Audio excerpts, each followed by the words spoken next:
All right, back for another beer review, and today I'll be reviewing yet another beer from Hop Butcher for the World, and they are out of Chicago, Illinois, and this is their Loophole Technicality. So they're calling this one an Amarillo, Strata, and Galaxy hopped Double IPA. Comes in at 7.5% alcohol by volume.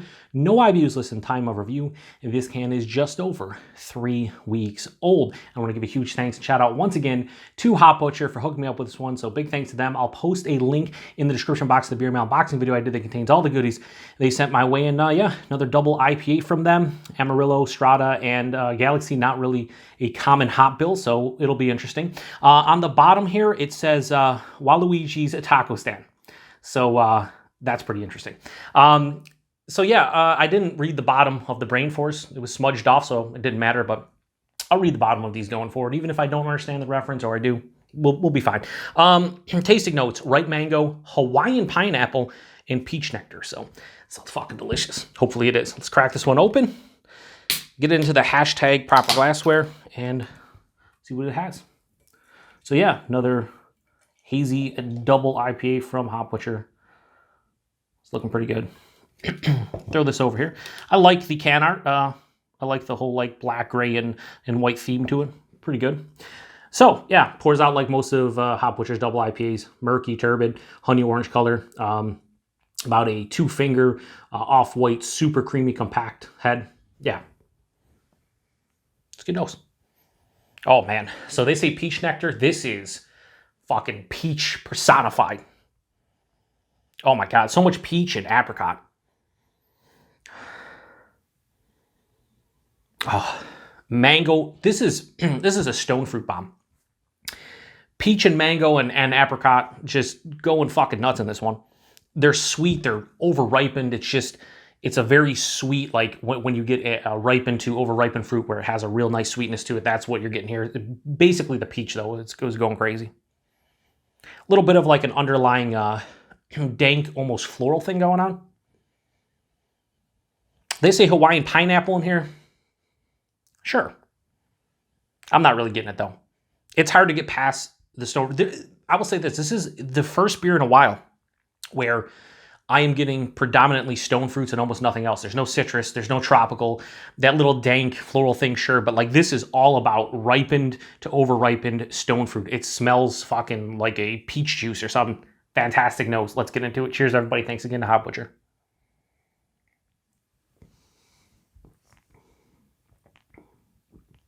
Yeah. Ooh. So this has a really nice bitterness on the back of the palate.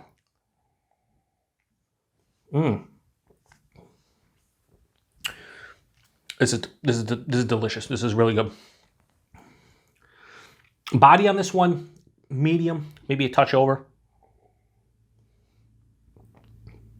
Mouthfeel, soft, smooth, creamy, very nice. Yeah, this is a ton of fucking peach and apricot for me. This is one of the most peach and apricot forward beers without actually having the fruits in the beer that I've had in a while. Man, so from the palate, peach, apricot, a little bit of I would say more of an under-ripened mango. It's not as sweet, but those three fruits pass through the palate.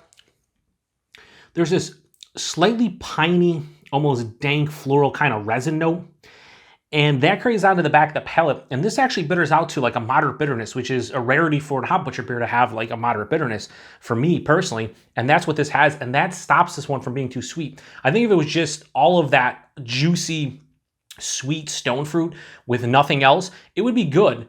But it'd also be a beer where I don't probably want to drink more than a single can. I could drink a lot of these. Can taste 7.5%. The mouthfeel enhances the drinking experience because it's so easy to drink, and that mouthfeel is so soft and smooth. It's just fucking fantastic. There's a little bit of dryness on the back end, but mostly a moderate bitterness. So first half of the palate sweet, second half of the palate bitter, balances beautifully. A lot of sweet, juicy stone fruits, a little bit of like a piney, floral kind of resin kind of character on the back of the palate. And yeah, this is fucking great. I wish more Hop Butcher beers had this bitterness. Again, that's a personal preference. I know when you're drinking these hazies, a lot of people like a mild bitterness. And I appreciate mild bitterness too, but I think if I might have something that has this much fruity hop character and is sweet, so sweet at the front of the palate, I want in the back end something to balance it out, and I think this moderate, slightly like pine resin kind of finish stops it from being too sweet, balances out the beer, and makes you go back for more so. Another fucking really good beer from Hop Butcher. Loophole Technicality from Hop Butcher. Low 4.5 out of 5 and go 4.4 out of 5. Fucking good beer. One of the better double IPAs I've had in their last handful of batches. It's really good, and it has a great balance to it. So if you're looking for a more balanced Hop Butcher double IPA, this would be in your realm, I think. Price and availability, $14.99 for a 4-pack, so great value for Hop Butcher beers. And then availability, I say this all the time, but in Chicago, in and around Chicago, a little bit into Michigan, and outside of that, they don't get great distribution. Hopefully in the near future, but hopefully in the future, they get out to some more states and people get to enjoy their fantastic beer, because, you know, they send them to me, I review them. A lot of times people are like, I can't get their beer, it sucks. And I agree, it does suck. And I hope at some point you can get your hands on this if you live outside of the Chicago area, because they make some really good fucking beers. Their hazies, top notch. Their like adjunct imperial stouts are fantastic, and they make some really good lagers too. So yeah, thanks again to Hop Butcher for sending me this beer and all the beers they send my way. A lot of fun to try. Like I said, very balanced beer. If you've had this one before, let me know what you think about it. Appreciate everybody stopping by. Another beer review here on the Beer Patrol. I was getting kind of confused there, doing my little outro or whatever. Yeah, did I mention the ABV? I think I did, but 7.5%. With their double IPAs, I rarely ever get any alcohol stringency. And this one, same thing, 7.5%, drinks like a 5.5. Outside of the body and just the fact that the flavors are so intense, you can't really tell it's an almost 8% beer, and that's impressive. So anyway, to the next one. Cheers.